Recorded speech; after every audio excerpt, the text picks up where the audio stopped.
Eh, los Dale, dejo. espera que lo pongo a grabar, ya te Dale, encontré. Bueno, ahí estamos. perfecto. Los dejo entonces para que se presenten y bueno, arranquen con la coordinación. Bueno, Les doy la palabra. cualquier cosa nos decís vos o nos marcás el Ah, tiempo, sí, pero más o menos lo tenemos acotado. sí, Eh, como hay una hora y media por acá, son más o sí, menos sí, por eso la idea 15 era, minutos, un como poco más. decíamos, por ahí terminarla si se puede un ratito antes, como para que nos dé pie para Bien, poder organizar después la otra. perfecto. Eh, pero bueno, ya largamos. Empiezo, empiezo yo agradeciéndoles, bueno, a vos, a Susana, a todo el grupo de organización de, de las jornadas de crítica y creación literaria. Es la tercera vez que participamos. Acá estamos con los compañeros de la Escuela de Literatura Aldo Oliva, tanto con Roberto Retamoso, el otro coordinador, Jorge Testero, que es también parte de la escuela, bueno, y es un representante ahí del Centro Cultural de la Cooperación, que nos ha hecho siempre los enlaces con la jornada, así que estamos muy agradecidos a las invitaciones que nos han hecho. Esta es la tercera vez que participamos, como les decíamos, hemos presentado distintas iniciativas, en algunos casos hemos ido con presentaciones de libros, de ediciones, por ejemplo, la poesía completa de Rubén Seblever, bueno, por supuesto la obra de Aldo Oliva, que hoy la vamos a volver a retomar en la otra mesa, presentación de las editoriales autogestivas e independientes con la que trabaja la Escuela de Literatura de Rosario, AF Oliva, entre ellas algunas legendarias como La Vigil, así que en esta tercera oportunidad participamos con esta mesa que de alguna manera lo que va a presentar es el resultado de un encuentro, y ahí ya nos metemos con la temática de hoy, porque en definitiva la, la poesía de Tito Lucrecio Caro y su poema de Rerum Natura, acerca de la naturaleza de las cosas, dio pie, entre otras muchas cuestiones, a la fundación de una filosofía que podría llamarse la filosofía del encuentro o materialismo del encuentro, de esa manera la denominó Althusser. Y este encuentro, en definitiva, es un encuentro interdisciplinar y de diferentes perspectivas que ponen a...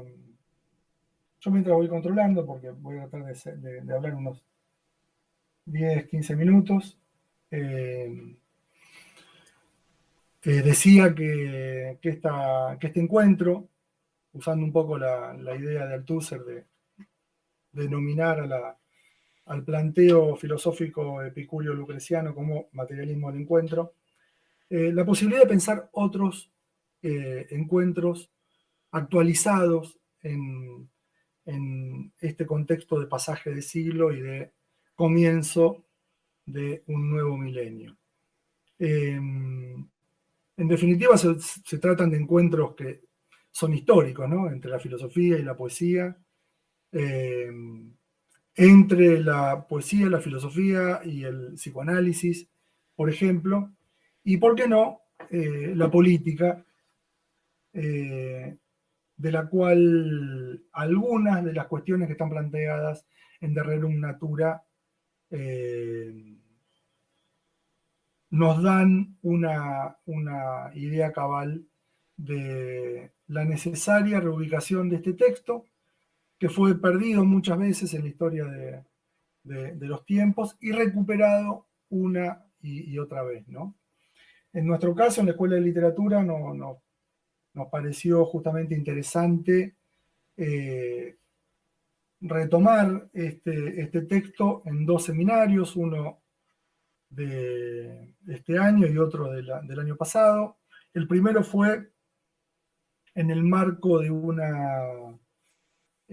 seminario que trató la relación entre poesía y filosofía, justamente, de la cual de Rerum Natura sería como la cúspide, digamos, de ese encuentro.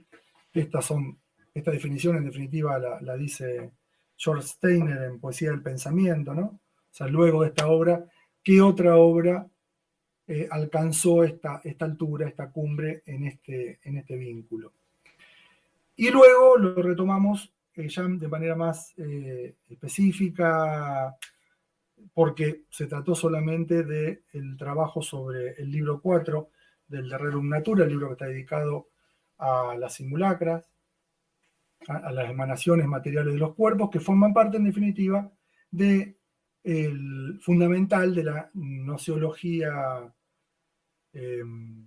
epicúrea, que es presentada de una manera muy particular por Lucrecio en este libro cuarto, ¿no?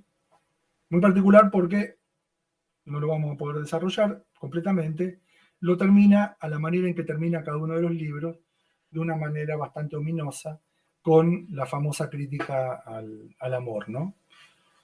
O sea, si las simulacras son la expresión directa de esa suerte de sensualismo que es el punto de partida del conocimiento en la perspectiva epicurio-lucreciana, las sensaciones capturando las emanaciones de lo real, para decirlo de una manera sintética.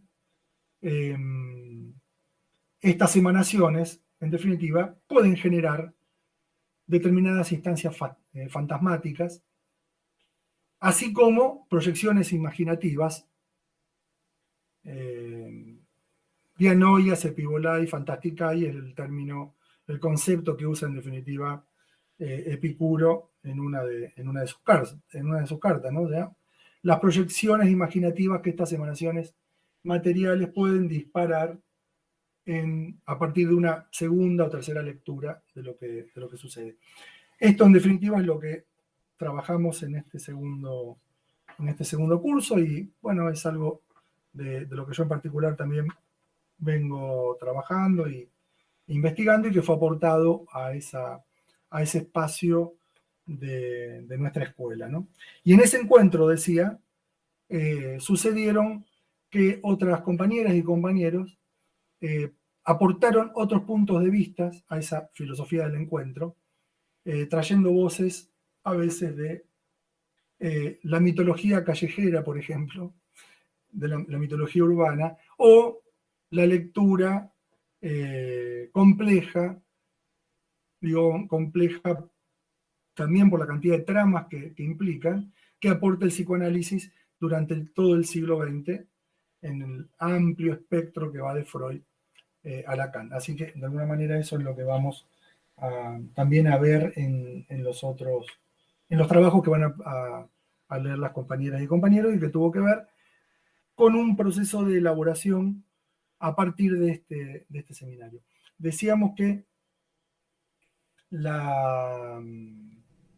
esta ubicuidad, digamos, ubicuidad en el sentido en qué lugar ubicarlo, ¿no? O sea, es un poema y un texto ubicuo porque está encabalgado claramente en el discurso filosófico del materialismo antiguo, del materialismo atomista, desarrollado principalmente por Epicuro, pero también es un texto poético impresionante, y en algún sentido sin precedente, siguiendo la propuesta que hace George Steiner, y que cualquier persona que se enfrente al texto lo podría validar fácilmente sin ninguna dificultad. De Rerum Natura es realmente un texto único en un sentido, y tal vez sí con precedentes, eso lo hemos trabajado bastante en los dos seminarios. Sus precedentes o sus antecedentes no son ni más ni menos que los otros perificeos, o los otros acerca de la naturaleza, de la filosofía también poetizada de la Grecia clásica, principalmente el Perificeos de Empédocles, pero por el tipo de composición, salvo el de Empédocles, los otros eran de corte filosófico y este realmente sostiene de una manera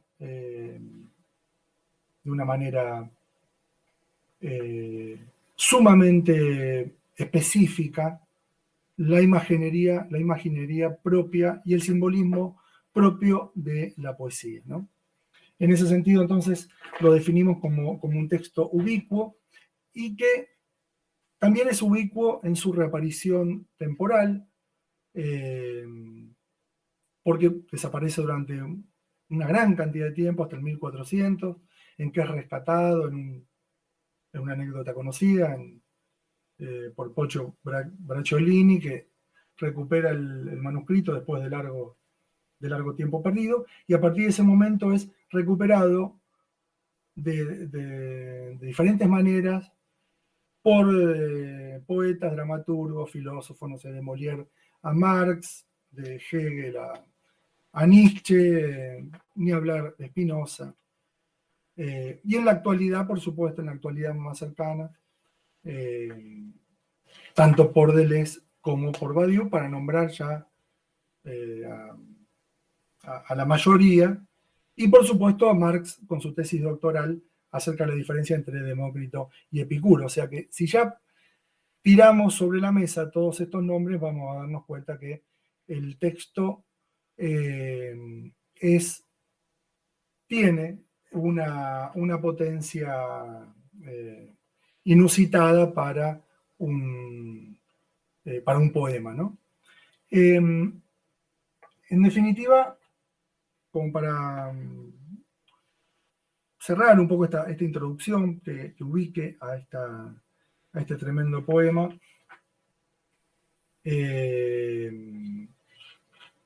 estas reapariciones permanentes, de hecho, hay un trabajo que a lo mejor ustedes lo conocen, que se ha hecho hace un par de años, que lo ha hecho la Cátedra de Latín de Filosofía y Letras de la UBA, dirigido por Liliana Pégolo, que vuelve a poner al de Rerum Natura como en un lugar en un primer plano, ¿no? Porque el propio equipo de trabajo de la cátedra realizó una traducción completa de cada uno de sus libros, ¿no? Además de haber tenido traducciones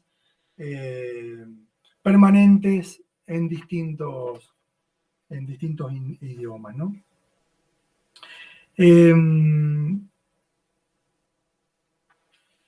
Para cerrar, digamos, esta pequeña introducción, por ahí después podemos tirar alguna otra cuestión acerca del vínculo.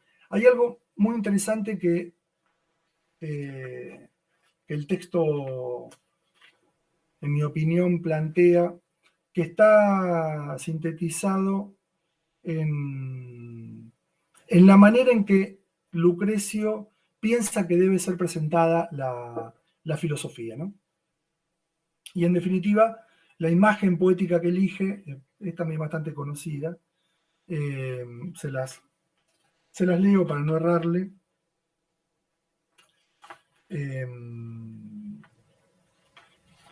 Y dice después, porque tratando las materias de suyo oscuras, con piera gracia, quod oscura de retan lucida pango, esa es el famoso verso en latín, ¿no? Materia tan oscura que necesita, por otro lado, la claridad de los versos, ¿no? Hago versos tan claros, ni me aparto de la razón a esto, a la manera que cuando intenta el médico a los niños dar el ajenjo ingrato se prepara, untándoles los bordes de la copa con dulce y pura miel, para que pasen sus inocentes labios engañados el amargo brebaje del ajenjo, y la salud les tome a cuesta este engaño y de vigor y fuerza al débil cuerpo. Y yo ahora, pareciendo austera y nueva y repugnante esta doctrina, al común de los hombres, exponerte quise nuestro sistema con canciones suaves de las musas y endulzarte con el rico sabor de la poesía. En definitiva, por un lado, vemos que aparece una nueva ubicuidad, ¿no? Por un lado, esa materia oscura que no es ni más ni menos que la trama de lo real. De hecho, Alain Badiou dice que este poema habría que titularlo no acerca de la naturaleza de las cosas, sino acerca de lo real en su exposición cruda. Requiere de una suerte de duplicidad, entiéndase duplicidad no como un hecho trascendente, sino una duplicidad en inmanencia, que es ni más ni menos que el de la poesía. Si esa oscuridad de la materia es enfrentada por la lectura filosófica sigue siendo tan opaca que termina siendo percibida como una doctrina no solamente austera, sino repugnante, ¿no? Algo que, en definitiva, pensar acerca de la vida y de la muerte, de la circulación atómica y sus desvíos, su famoso clinamen, conformador de las cosas y destructor de las cosas, es una idea tan, tan repugnante que requiere esta duplicidad de la poesía, ¿no? Que podría sintetizarse en otro de los momentos muy claros donde esto aparece, en el libro 2 del De Rerum Natura, cuando Lucrecio presenta la teoría del clinamen, la teoría del desvío de los átomos, en el que dice fatis abulsa voluntas. En definitiva, la necesaria arrebatarle al destino, arrebatarle la voluntad al destino, ¿no? Esto, si alguno conoce el texto y el texto en latín, saben que esa palabra estaba escaldada en el original, en el manuscrito, voluntas, y por la métrica del examen heterodactílico propio del poema, podría ser voluptas también y podría ser potestas. Es decir, que estamos ante tres posibles situaciones. Voluntad arrebatada al destino, voluptuosidad o deseo o placer, si ustedes quieren, arrebatado al destino, o potencia arrebatada al destino. Cualquiera de las tres implicaría justamente una readecuación no solamente de la filosofía y de la poesía, sino también de la política. Porque pensemos, si las cosas son difíciles de exponer en su crudeza real, si la mayoría de los mortales como nosotros retrocedemos ante tales ideas, ¿cómo hacemos para que el destino fatídico, el fato, ¿no? El fatis, no termine imponiéndose de manera cíclica una y otra vez? En definitiva, el De Rerum Natura es un libro que en su, de alguna manera, salvajismo, digo esto en términos casi espinocianos, nos propone pensar una y otra vez esta situación. ¿Cómo arrebatarle a lo que está prefigurado, a lo que está destinado en las relaciones sociales, en la trama de lo real, una posibilidad de libertad? Más aún pensémoslo en este contexto en el que libertad es una palabra absolutamente mancillada en términos políticos y está totalmente recostada sobre la búsqueda y la salida de la consecución de las apetencias individuales. En este caso se trataría de un arrebatarle al destino la trama colectiva de la naturaleza y de lo real, ¿no? Y es ahí donde creo que radica esta riqueza ubicua, pero a su vez necesaria reactualización de un poema que sigue tan vigente como en el siglo I antes de Cristo. Bueno, estarían más o menos los 15 minutos. Después podemos charlar algunas cuestiones y estaría bueno por ahí que los compañeros y las compañeras vayan haciendo sus presentaciones. Yo tengo el texto de Ana Rapp, que como les comentaba al principio, está en Italia paseando, la muy canchera, y no tiene posibilidades de conectarse, así que nos mandó su resumen, que lo puedo intercalar en algunas de las lecturas. No sé si quieren seguir Claudio, Vero, me parece que podría ir alguno de los. ¿Vos, Claudito? Dale. Bueno, está bien, Roberto. Hola a todos. Para mí, como digo siempre, es un exceso esto que yo esté aquí, pero bueno, te lo agradezco concretamente a los Roberto que me han de alguna manera incitado no solamente a hablar, sino a escribir. Vengo de una ciencia totalmente distinta a la literatura y a la filosofía, con un lenguaje técnico. Soy abogado, yo soy Claudio Menéndez, de Rosario, alumno de la Escuela de Literatura Rosarina Aldo Oliva, y fue la verdad que una experiencia innovadora. Me contacté con ellos a través en el principio de la pandemia, y bueno, empecé a participar concretamente fundamentalmente de estos dos seminarios sobre el Rerum Natura de Lucrecio, y sin tener ningún tipo de formación académica, literaria, y en mis tantas caminatas, como las titulé yo, kantianas pandémica, no kantiana en el concepto filosófico, sino en lo rutinario. Eran todos los días, a la misma hora, hacia el mismo lugar, a un parque acá cerca de mi casa, en Rosario, y coincidiendo con el comienzo de la pandemia, uno de los héroes mitológicos de aquí de Rosario, del fútbol, que es una de mis pasiones, que me es más fácil hablar de fútbol, obviamente, que de literatura y de filosofía. Coincide también el principio de la pandemia, que tanto nos atravesaba con sus calamidades, ¿no es cierto?, y con sus problemas. Coincide con la muerte del Trinche Karlovich, ese héroe mitológico del fútbol rosarino y mundial. No lo digo yo, lo dice el más grande de la historia del fútbol mundial, como Maradona. Dios le dice a un mortal como el Trinche, presencialmente: tú eres el mejor, en varias oportunidades. Y grandes figuras del fútbol, como Menotti, Grigol y otros más, refirieron a él en ese sentido. ¿Y qué tiene que ver? Tiene que ver que, bueno, paralelamente con ese inicio de la pandemia y muertes y desolación por todos lados, se produce un ataque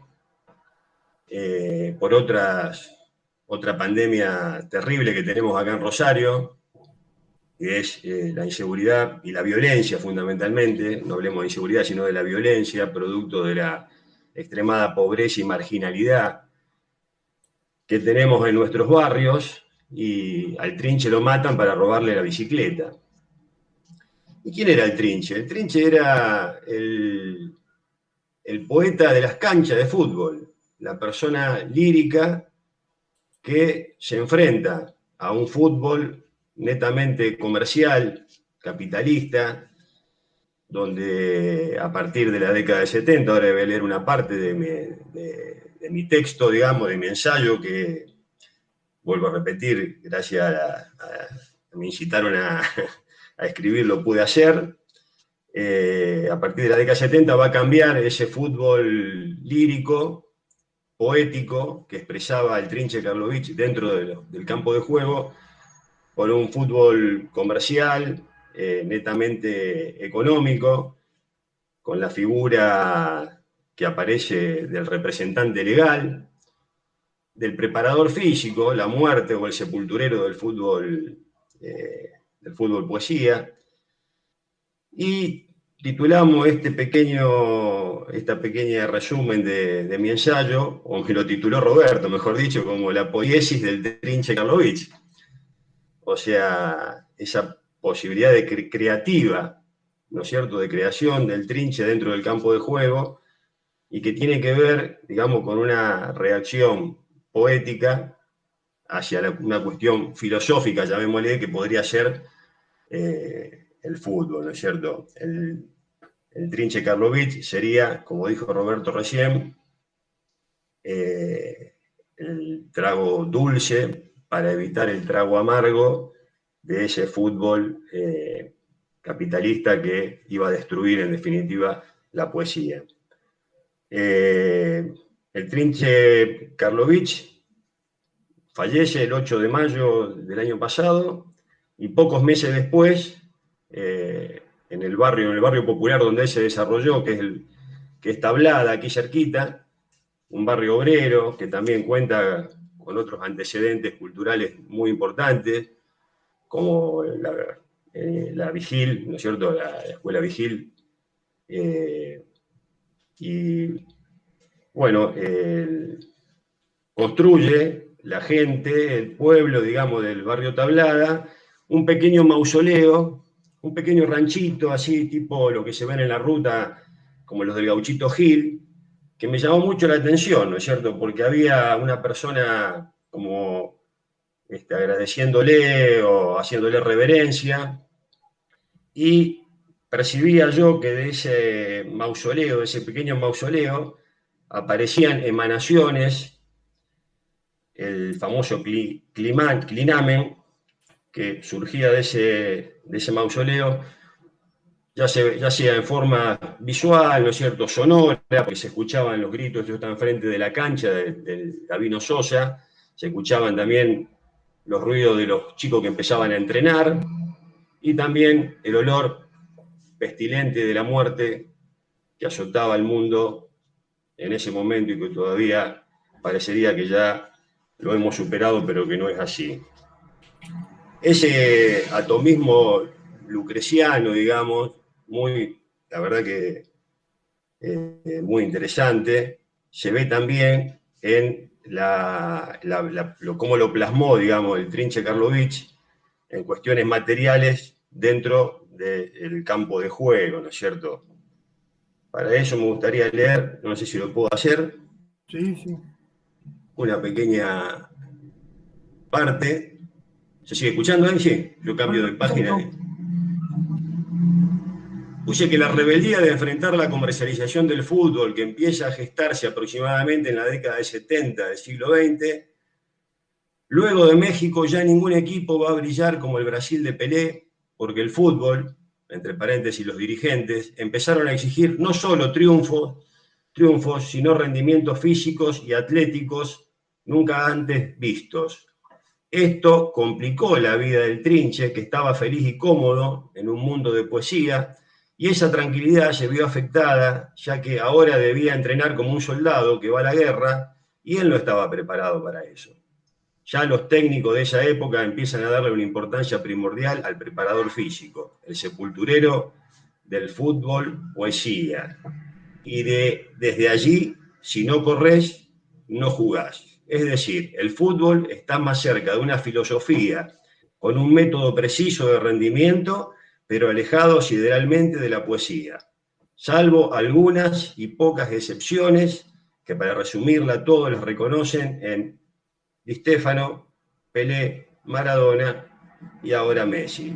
Y en ese podio celestial está el trinche. Aunque aquellos se ubicaron en el estrellato capitalista del fútbol, tenemos aquí un universo que nada nos ha prometido, o que no nos ha prometido nada, pero que nos ofrece todo. Bueno, ahora vuelvo a ver cómo hago para volver aquí. Estamos acá. Bueno, necesitamos expresar también, como decía Ariel Penici, expresar de alguna forma que no cierre, sino que abrace. También me interesó mucho el concepto, lo fragmentario, ¿no es cierto? En realidad mi ensayo lo comienzo así, con una interrupción, escuchando una charla de Roberto, justo cuando hablaba de Parménides.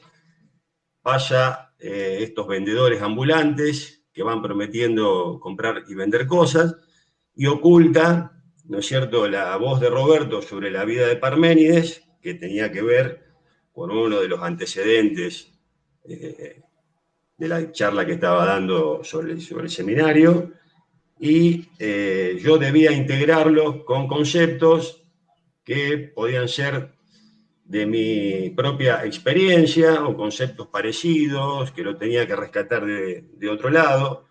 Y así también, vuelvo al texto que escribí, decía lo siguiente.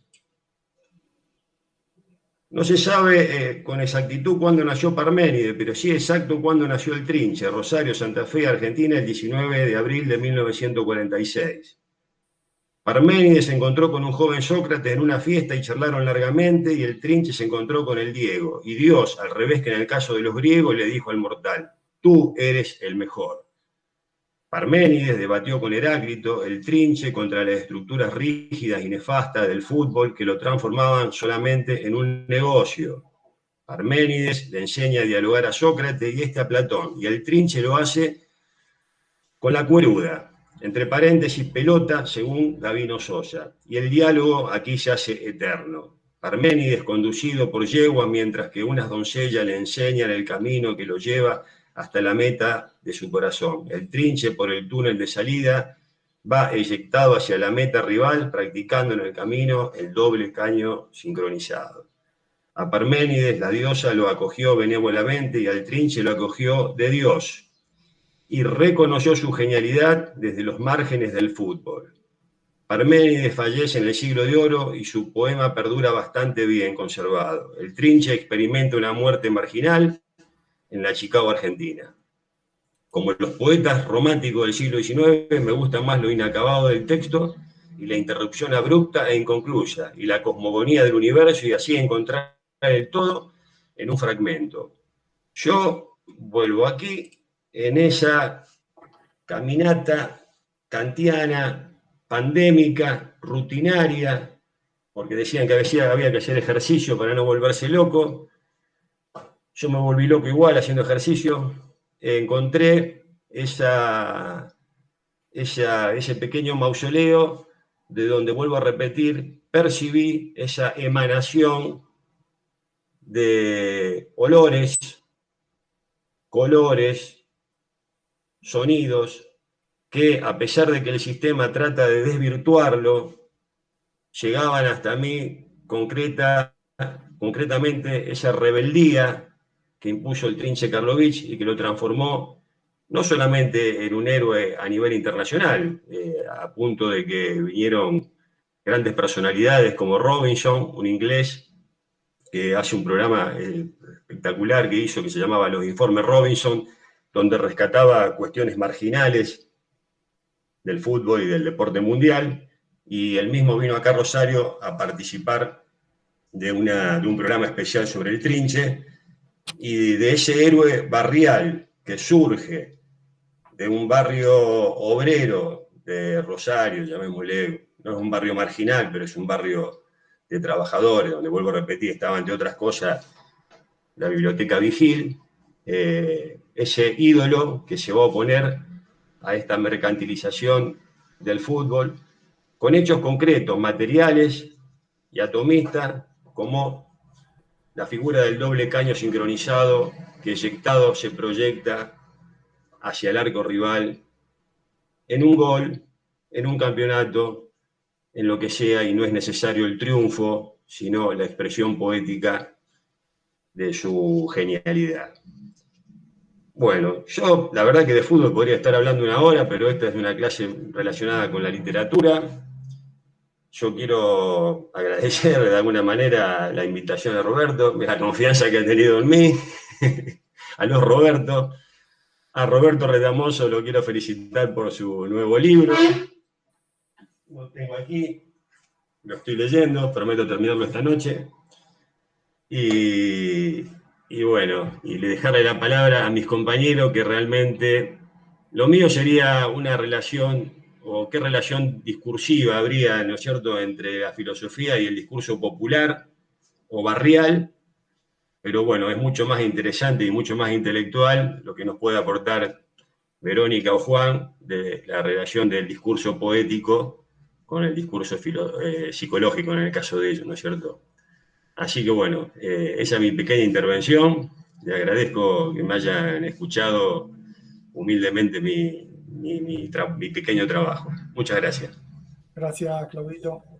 Gracias. Bueno, ¿les parece que seamos con... Vero, ¿querés seguir vos? Como quieran, sigo yo. Sí, me parece Bueno, habiendo hecho ya la presentación de qué venía esto, bien.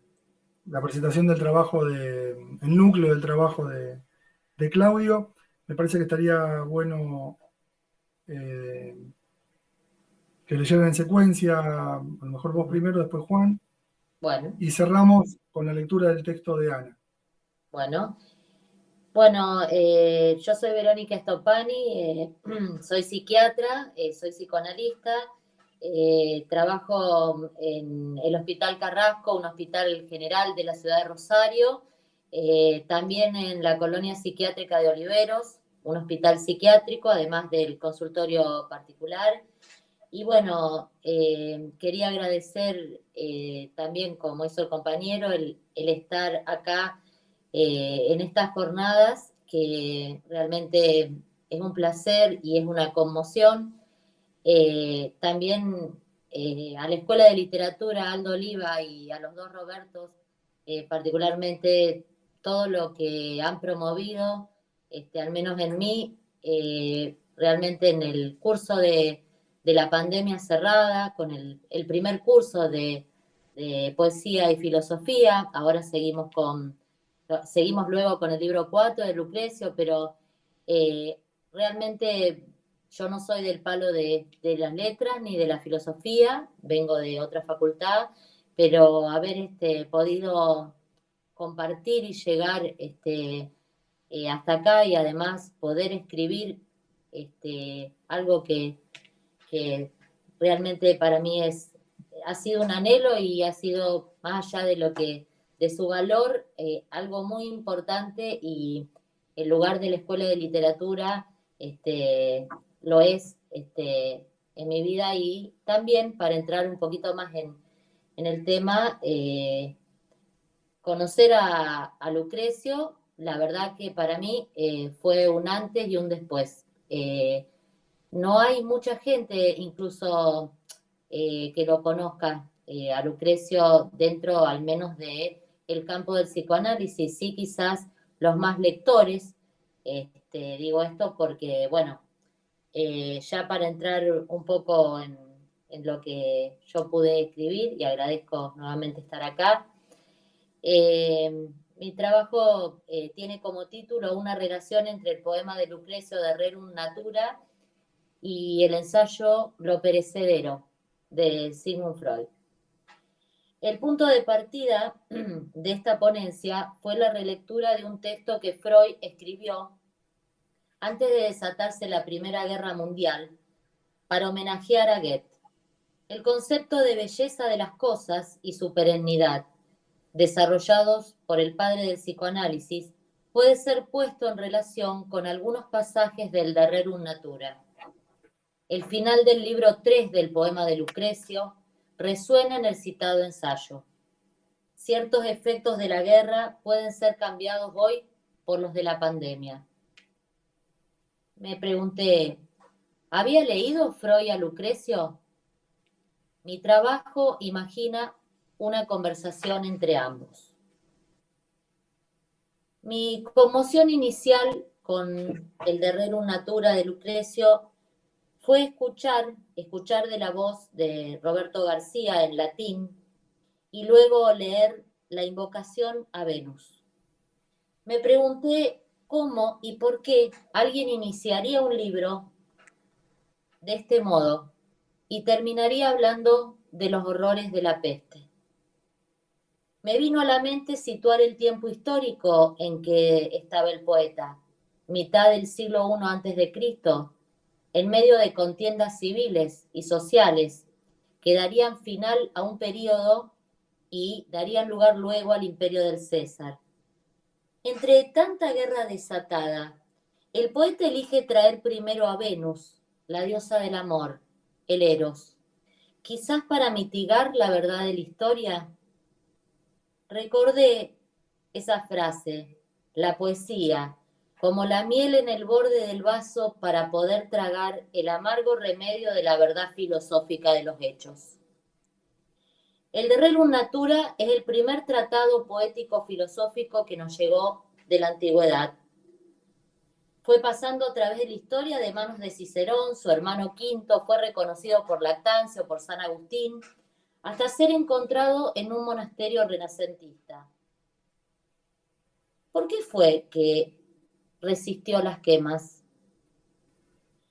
¿No fue acaso el estilo y la propia vida de Lucrecio, o lo que conocemos de ella, su poética vívida, su épica, hasta casi delirante por momentos, además de la inclusión de su maestro Empédocles y de la teoría de su maestro Epicuro, teoría materialista atomista, lo que resistió los siglos tenebrosos, renacentistas y medievales? A veces, la locura de la sinrazón y del suicidio hacen que se considere débil al que comete estos actos.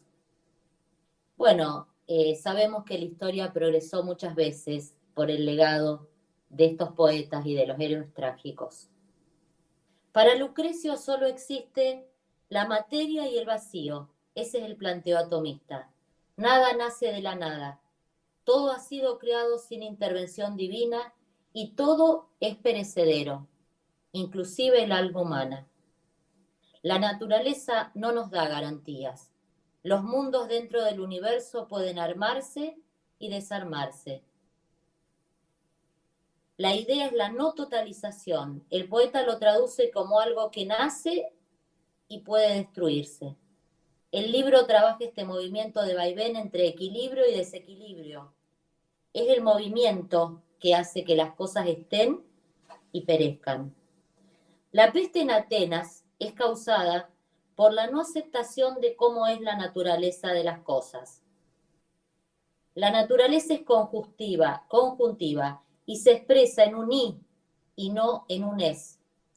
Se trata de la producción de lo diverso y la naturaleza se equilibra en su propio movimiento. ¿Cuál es la razón de las enfermedades y que de pronto una plaga nociva para la raza de los hombres se levante y frague mortalidad tan desastrosa? Interesante la referencia en el libro 6 que habla de la peste en Atenas, la cual él había tomado de Tucídides, peste que nació en África y fue traída por los barcos con los roedores como vectores, como también lo fueron en la peste española. Este virus, el de la pandemia actual, ¿quién lo trajo? Voló por los aires, en los aviones, a través de los efectos varios de la sociedad de consumo y las políticas liberales. Acá, el agente propagador es el otro que se convierte en un extraño, produce miedo, no acercamiento de los cuerpos. Involucra lo subjetivo, este virus, además de lo objetivo de la enfermedad, que por cierto tiene mucho de desconocido aún. Quiénes se contagian, quiénes no, cómo la cursan, con secuelas, sin secuelas o llevándolos hasta la muerte. Vuelvo a Lucrecio y relaciono con lo actual.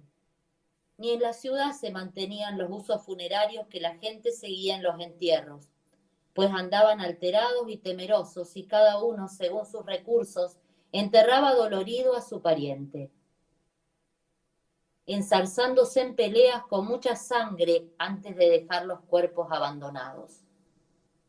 Con esta visión de muerte multitudinaria se cierra el de Rerum Natura, fiel a su táctica de afrontar la muerte sin atenuación u ocultación alguna, más bien llevando hasta las últimas consecuencias la idea de que también la muerte es natural. Y aquí me acordé de Freud y su ensayo Lo perecedero. Es un ensayo de 1915 que escribió en un homenaje a Goethe. Freud nos habla al inicio de su ensayo de un paseo por una campiña estival con un joven poeta. que admiraba la belleza de la naturaleza, pero no podía solazarse, no podía alegrarse con ella, pues le preocupaba la idea de que todo ese esplendor estaba condenado a perecer. El carácter perecedero de lo bello no involucra su desvalorización, nos dice Freud. Por el contrario, es un incremento de su valor. La cualidad de perecedero comporta un valor de rareza en el tiempo. Las limitadas posibilidades de gozarlo lo tornan tanto más precioso. En cuanto a lo bello de la naturaleza, renace luego de cada destrucción invernal, y este renacimiento puede considerarse eterno en comparación con el plazo de nuestra propia vida. Yo me voy acordando de varias partes del poema de Lucrecio en la escritura del maestro. Dice Lucrecio: si naturaleza echara a hablar y se pusiera a reñirnos de esta manera, ¿qué accidente tan grave te ocurre, mortal, para dejarte llevar tan desconsoladamente por penoso duelo? ¿Cómo es que lloras y te lamentas de la muerte? Después de haber tenido todas las compensaciones de la vida, te marchitas, pero como siempre ansías lo que falta y desprecias lo que hay. La vida se te ha escurrido sin logro ni gusto, y sin darte cuenta, la muerte está a tu cabecera. Libro 3. La voz de la naturaleza. Qué linda charla hubieran tenido Lucrecio y Freud. Fantaseo. Retomo el ensayo de Freud. La plática con el poeta tuvo lugar durante el verano que precedió a la guerra, pandemia. Un año después estalló esta y robó al mundo sus bellezas. Quebró nuestro orgullo por los progresos logrados en la cultura, nuestro respeto ante tantos pensadores y artistas, nuestra esperanza en que finalmente superaríamos la diferencia entre pueblos y razas. Ensució la majestuosa imparcialidad de nuestra ciencia.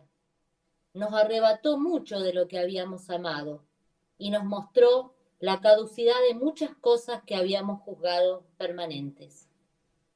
Me vienen a la mente imágenes propias de estos meses que registré en el hospital COVID que trabajo. Los familiares bajo la lluvia recibiendo los informes de los médicos que estaban aislados, sus parientes internados, las ambulancias buscando camas para internar pacientes de salud mental en situación de calle. Y por otro lado, la orquídea que me trajo una paciente desde una villa rosarina, porque la había atendido en forma presencial luego de un intento de suicidio. La cadenita con un corazón que me mandó otra con la vecina porque yo le hacía las recetas porque no podía salir de la casa por el miedo. En fin, la vida misma. Me acordé de Lucrecio. Sentí su principio y final del poema, ese que conocí estos meses escuchando la clase de la Escuela de Literatura por streaming. Me sorprendí de lo que me llegó y lo que sentí, y de poder escribirlo a modo de capturar y disfrutar el instante. También me quedé pensando en Freud, porque sí, yo los relaciono, también al principio y al final de su ensayo. Nos dice al final: me parece que quienes opinan de tal manera y parecen estar dispuestos a renunciar a lo apreciable, simplemente porque no resultó ser estable, solo se encuentran agobiados por el duelo que les causó su pérdida. Cabe esperar que sucederá lo mismo con las pérdidas de esta guerra, pandemia. Una vez superado el duelo, se advertirá que nuestra estima de los bienes culturales no ha sufrido menoscabo por la experiencia de su fragilidad. Volveremos a construir todo lo destruido, quizás en terreno más firme y con mayor perennidad. Y dice Lucrecio, me parece, como respondiéndole desde su época y dándole letra a Freud: porque lo antiguo se aparta desalojado siempre por nuevas realidades. Hace falta materia para que crezcan las generaciones venideras, todas las cuales te seguirán en el disfrute de la vida. Nunca así dejará de surgir una cosa u otra. A nadie se le otorga la vida en posesión, a todos en usufructo. Me quedan muchas preguntas y algunas respuestas, que seguirán abiertas para continuar en el camino deseante. Muchas gracias. Gracias. Muchas gracias, Vero. Bueno, Juan, ¿seguimos con tu trabajo?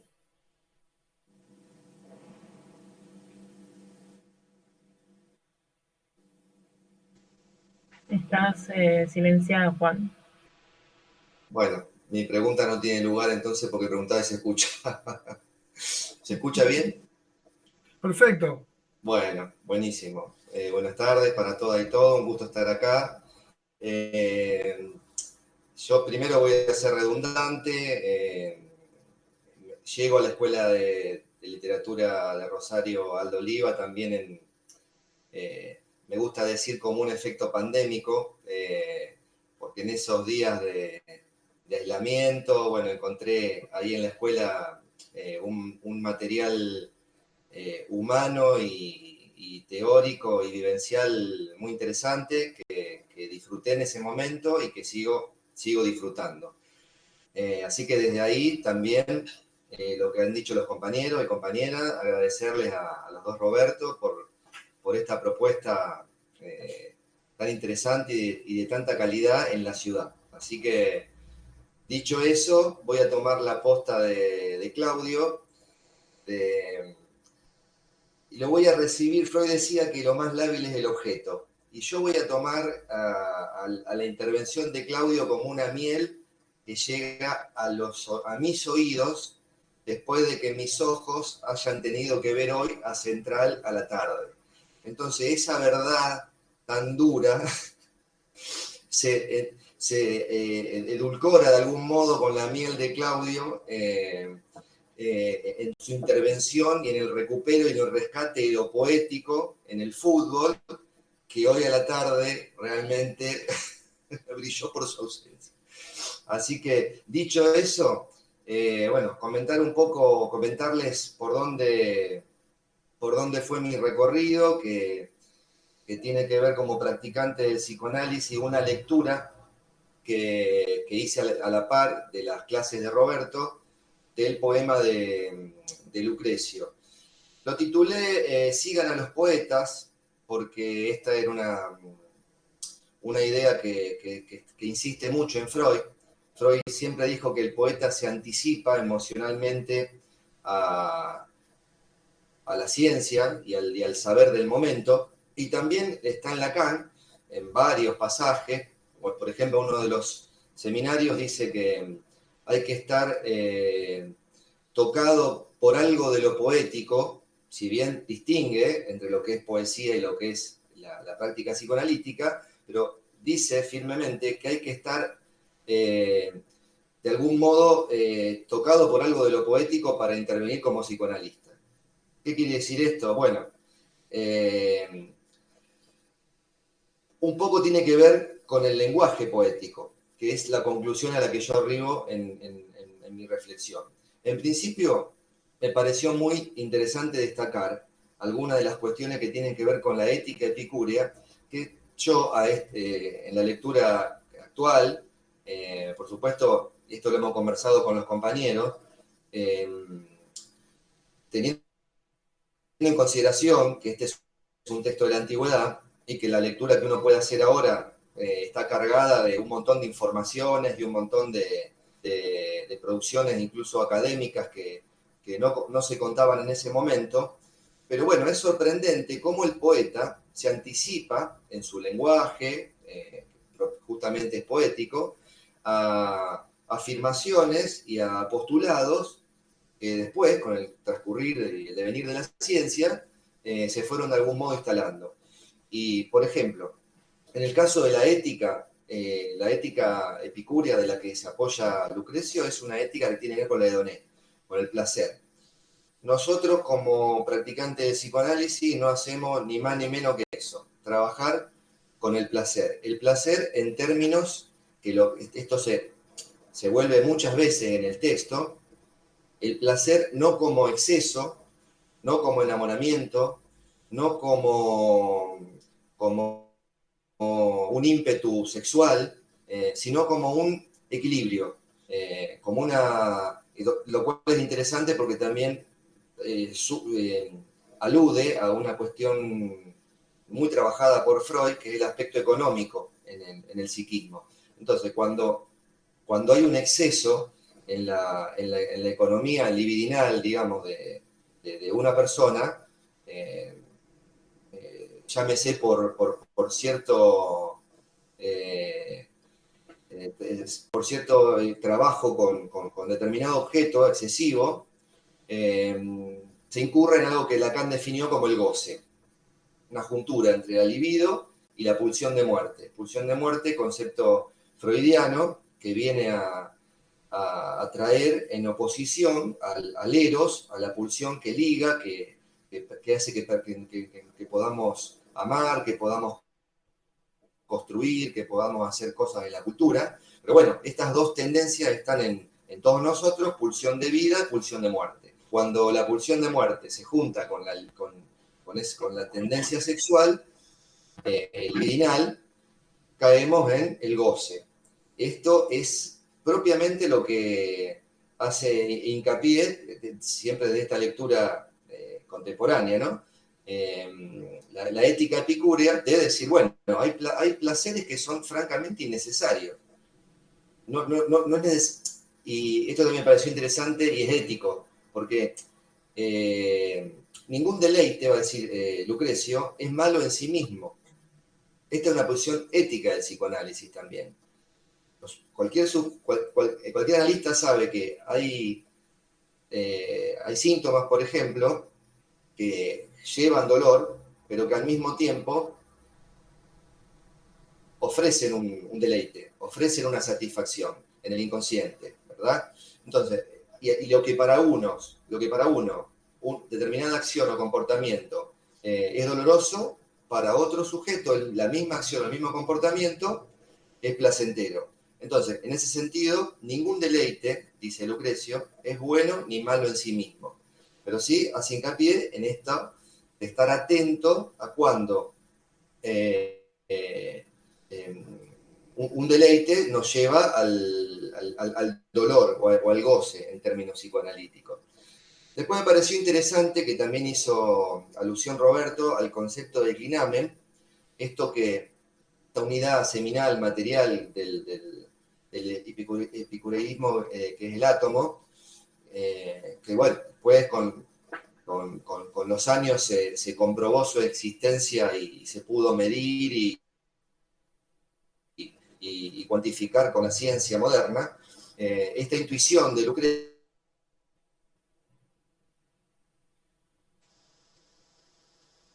y producen y destruyen al mismo tiempo. Esto haciendo un paralelismo o trayéndolo a la teoría psicoanalítica, es el concepto de contingencia. Y me parece interesante para tomar un poco lo que aludía Roberto también, de que si nosotros nos quedamos con la certeza, por ejemplo, con un pesimismo o con una univocidad en cierto concepto, en cierto significado, no se pueden producir situaciones contingentes o modificaciones o cambios. Y esto me lleva a algo que fue muy trabajado por Lacan, que es la teoría de los discursos. Lacan hace mención a 4 discursos muy articulados, muy precisos, que es el discurso del amo, el discurso histérico, el discurso universitario y el discurso del analista. El discurso del analista justamente es el reverso del discurso del amo. El discurso del amo es el que se instala de manera alienante y rígida y hace que sigamos de manera tonta y dolorosa durante toda la vida. El discurso analítico se ofrece justamente para acercar el malentendido, para poner en cuestión esos significantes que hicieron de nuestra vida una penuria, por ejemplo. Al mismo tiempo, el discurso que está hoy en auge como pseudo discurso, que está en auge y domina lamentablemente en el mundo, es el pseudo discurso capitalista.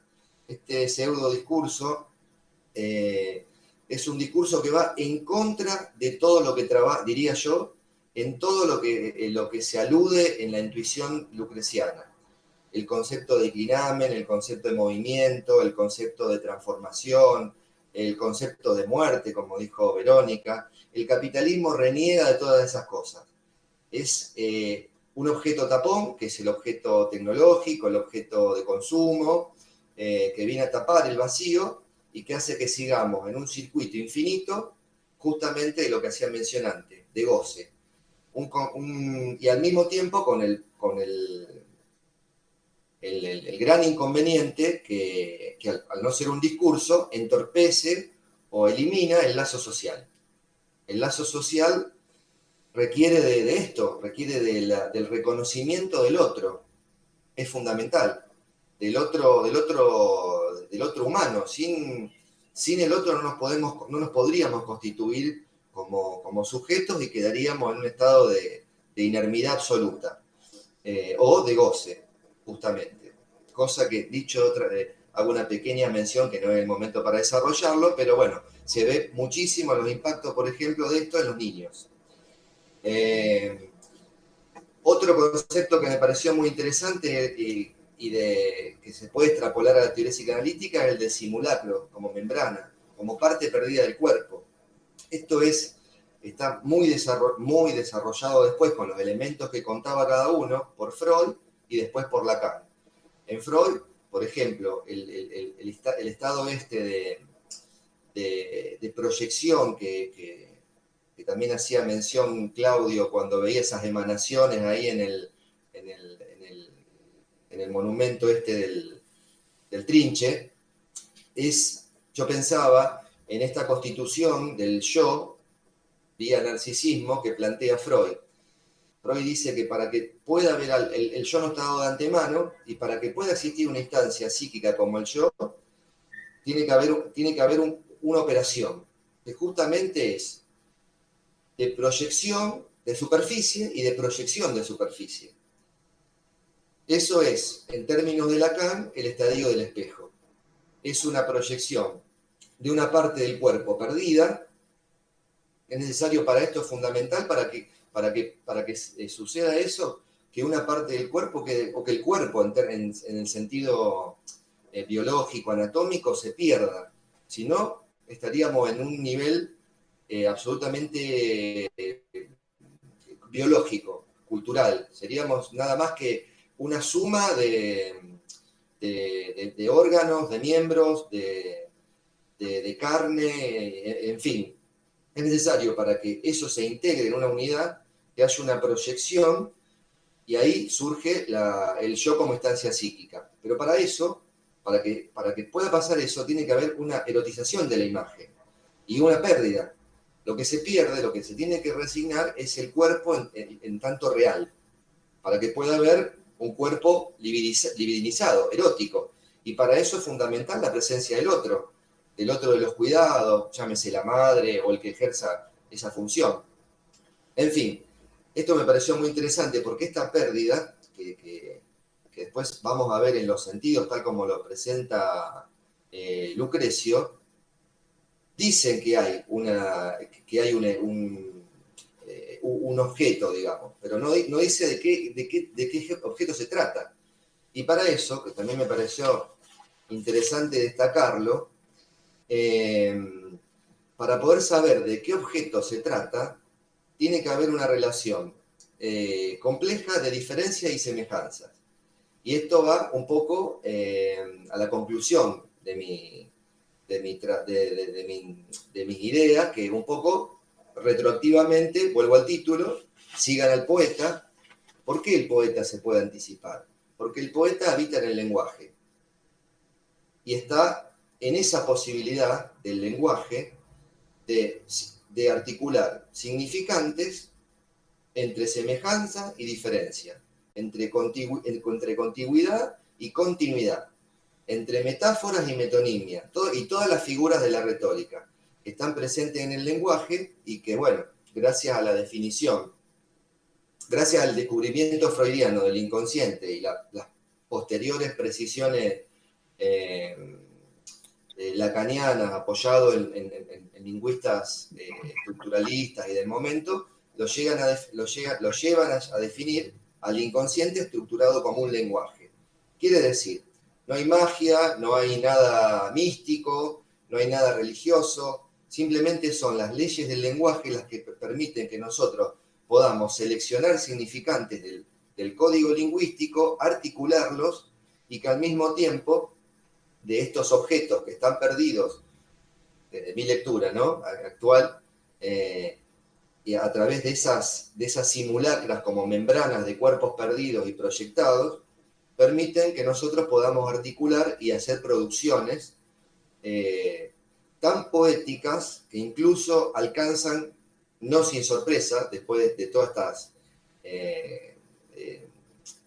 estas exposiciones que hemos compartido, alcanzan al fenómeno popular y masivo más importante, que es el fútbol. Entonces, ¿cómo no va a alcanzar la poética el fútbol? Seguramente alcanza, y hay lugares también de resistencia, y aparece un Messi, y aparece un Cristiano, y aparece alguno que rompen el molde. Pero bueno, está claro que también esta incidencia en todos nosotros de este pseudo discurso viene un poco a intentar romper y a venir a traer también cuestiones denunciadas, tan primitivas y denunciadas por Lucrecio, como por ejemplo esta denuncia que hace a la pretensión platónica de encontrar la unidad en la idea. Esto es terrible, porque si alguien se apropia de la unidad de una idea, esto inevitablemente termina en la constitución de un amo que, bueno, que impone su idea a los demás. Entonces, y que llega incluso a decir que las simulacras o el fantasma son percepciones erróneas. Cualquiera que trabaja en análisis, cualquiera que se analizó, sabe que el fantasma tiene una materialidad y que guía los comportamientos y las acciones de los sujetos, de todos nosotros. Por eso la propuesta del psicoanálisis es la construcción de ese fantasma que se apoya en un deseo, que tiene que ver con un objeto, que tiene que ver con la pulsión, que tiene que ver con la constitución de un objeto que se establece con el contacto con un otro primordial. El atravesamiento de ese fantasma es la propuesta, el análisis para mover, para correr y para de algún modo llegar a nuevos márgenes de libertad. Bueno, espero no haberme extendido mucho, y más o menos por ahí fue mi recorrido. De nuevo el agradecimiento y el gusto de estar con ustedes. Bueno, buenísimo, Juan. Muchas gracias. Bueno, nos quedan unos minutitos. Si les parece, comparto lo que mandó Ana, es la otra compañera que participó en la escritura de los ensayos en torno a lo que estuvimos trabajando en estos encuentros acerca de la poesía de Lucrecio, en particular el libro 4.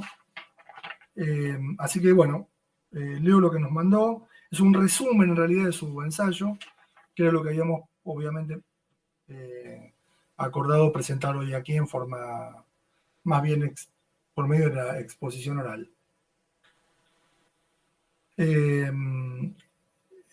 Lo que trabajó Ana Rapp es en torno a de Lucrecio a Martha Nussbaum y a la Odisea. 2 puntos, un recorrido. En la Escuela de Literatura de Rosario, A.F. Oliva, nos reunimos para leer y comentar el poema clásico de Lucrecio, de Rerum Natura. Cada uno de los participantes leyó desde sus coordenadas teóricas y posiciones tales que permitieron un intercambio enriquecedor en la relación entre la poesía y la filosofía. En lo personal me pareció importante aportar la lectura que la filósofa Martha Nussbaum hace de Lucrecio, porque hace un tiempo que estoy abocada a dar visibilidad a la escritura de las mujeres. En la Escuela de Literatura de Rosario, en el marco del seminario que hoy nos convoca a presentar aquí, dimos a conocer a grandes rasgos el trabajo de Martha Nussbaum, 1947, hasta la actualidad. sobre filosofía antigua, filosofía política, ética, filosofía del derecho, teatro, lenguas clásicas, judaísmos.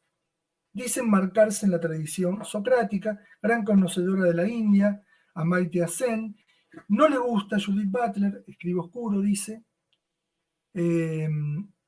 Arma subjetivos debates, critica a Derrida, critica a Foucault por su incompletud histórica y falta de claridad conceptual. Esto es en realidad un recorrido de su ensayo, no es el ensayo en sí. Asumamos que lo está diciendo realmente Ana. Nussbaum nos dice que debemos comenzar el examen de la estructura del de Rerum Natura atendiendo a un doble aspecto, a saber, el filosófico como exigencia lógica y el poético como fórmula técnico-formal. La primera dificultad con la que nos encontramos es la idea misma de poner en verso la doctrina de Epicuro. De modo, de todos era conocido el desprecio que el maestro profesaba a los poetas y la poesía en general. Epicuro, al igual que Platón y los socráticos, se defendía de la poesía, comillas, maestra de error y de falsedad. De ahí que recomendase a sus discípulos huir de ella y de los males que acarreaba. Lucrecio sortea este conflicto entre poesía y filosofía, adjudicándole a la poesía un papel didáctico para atraer a los espíritus a la verdadera doctrina. Fue consciente de que el uso de la poesía presentaba el peligro de su utilización como retórica. Lucrecio ha querido reflejar su filosofía a través de su poesía, no con un sentido anti-epicúreo, sino más bien con un sentido estético elevado, difícilmente comprensible para los filósofos del jardín. Otro autor cree que la ausencia de referencia de Cicerón a los escritos de Lucrecio se debe a que los epicúreos mismos no tenían al poema como expresión de sus doctrinas. Se puede constatar que Lucrecio, a diferencia de Epicuro, no teme expresar su admiración por los poetas. Alaba a Homero y a Ennius, 239-169 a.C., que era a sus ojos el Homero latino. Además, Lucrecio honra igualmente a un poeta filósofo, Empédocles, si bien la admiración por su poesía es un óbice para una crítica furibunda de su concepción filosófica. La originalidad más profunda de Lucrecio es, sin duda, el haber hablado del epicureísmo en términos de poesía, contrariando, como decíamos, la enseñanza de Epicuro. Este veía en la poesía el mito, las ilusiones mentirosas, se refiere a Epicuro, que giran en derredor de la vida y pueblan el mundo de fantasmagorías divinas. La indiferencia de los dioses en el cuidado de los hombres es quizá uno de los primeros ecos del epicureísmo en la filosofía. En cuanto al taller de escritura y ensayo, pues el otro de los aspectos con el que trabajamos los cursos del año pasado, que nos llevó a esta escritura colectiva, cada uno vinculó la experiencia de la lectura de Rerum Natura con la escritura propia, lectura y escritura enmarcadas en el campo de la poesía y su vinculación con otros discursos.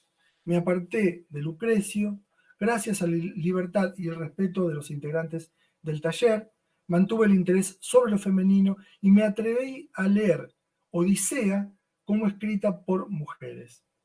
Ana hizo en su ensayo una lectura de la Odisea desde esta perspectiva.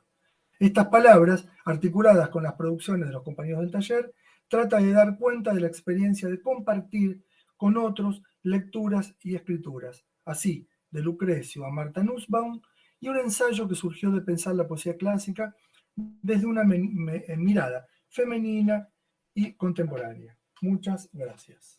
Bueno, gracias también a Ana por enviarnos esto, a pesar de no poder participar hoy acá en la virtualidad al rojo vivo. Bueno,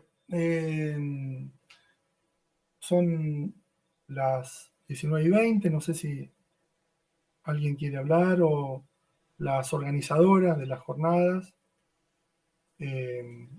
o hacer algún cierre o una pregunta o lo que quieran. Sí, no sé, Susana, si es algún cierre o si quieren, si algo les quedó pendiente que no llegaron a decir o algo que tengan ganas de preguntar, y si no, si quieren, tomamos 10 minutitos y nos vamos al otro link. A la otra mesa. Sí, ¿sí? más cómodo sería quedarnos acá, pero el tema es que por ahí alguien quiere entrar al otro y si no nos Sí. encuentra va a pensar que se canceló. Así que nada, no sé si nadie más quiere hacer, bueno, muy interesante todo. Antes de cerrar, me pareció súper interesante, la verdad que yo particularmente no había leído a este poeta, así que me pareció interesante el cruce que hicieron con todos estos otros discursos de la filosofía, el deporte, el psicoanálisis, así que bueno, muchas gracias por esos aportes, me parece muy interesantes. Sí, bueno, no sé si quieren, damos 10 minutitos y a las 7:30 o si quieren ya nos vamos para ahí, nos encontramos ahí ahora para terminar un poco antes, como prefieran. Bueno, si quieren, sí, no, vamos cortando y Yo vamos a diría entrar que en el respetemos los horarios por la gente que puede entrar. Sí, o sea, terminamos a tiempo, son 19:20, creo que Estamos bien. luego a las organizadoras de la jornada enviamos todos estos trabajos escritos, tanto la presentación que hizo Eduardo ayer, Eduardo Valverde, como este cruce por el poema de Rerum Natura y la mesa subsiguiente acerca de la poética histórico-política épica de Aldo Oliva. Así que todo eso después se presentará y al que le interesa por ahí se puede conectar con nosotros y consultarnos o pedirnos materiales. Ambos seminarios todos los seminarios en realidad que venimos haciendo están compartidos, así que lo pueden. Bueno. Bueno, entonces nos encontramos en el otro link. Bueno, perfecto. 30. Gracias. Hasta luego. Adiós. Gracias.